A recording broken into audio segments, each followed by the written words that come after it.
انسانی تاریخ میں حق اور باطل کی جنگ ہمیشہ سے جاری رہی ہے، مگر کچھ واقعات ایسے ہیں جو اس جدوجہد کی سب سے واضح مثال بن جاتے ہیں۔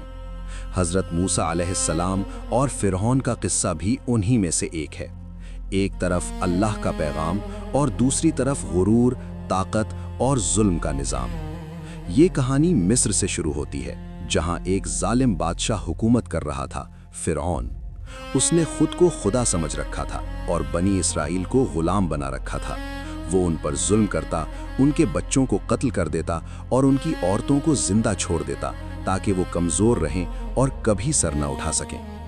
اسی ظلم کے دور میں ایک پیشگوئی سامنے آئی کہ بنی اسرائیل میں ایک ایسا بچہ پیدا ہوگا جو فرعون کی سلطنت کے زوال کا سبب بنے گا۔ یہ سن کر فرعون نے حکم دیا کہ بنی اسرائیل کے تمام نومولود لڑکوں کو قتل کر دیا جائے۔ ایسے ہی خوفناک حالات میں حضرت موسیٰ علیہ السلام کی پیدائش ہوئی۔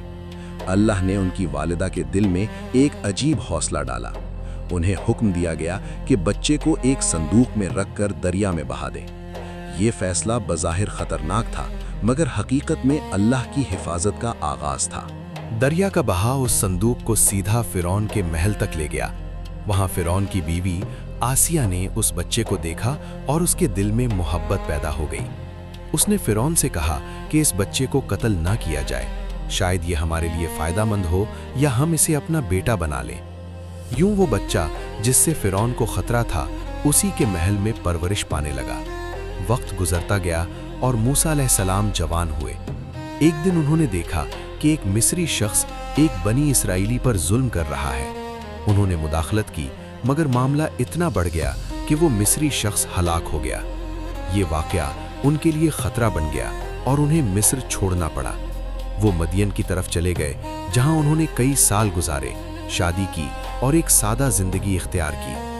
پھر ایک دن جب وہ اپنے خاندان کے ساتھ واپس مصر کی طرف جا رہے تھے، راستے میں کوہ طور پر انہیں ایک عجیب روشنی نظر آئی۔ جب وہ اس کے قریب پہنچے تو اللہ نے ان سے کلام کیا۔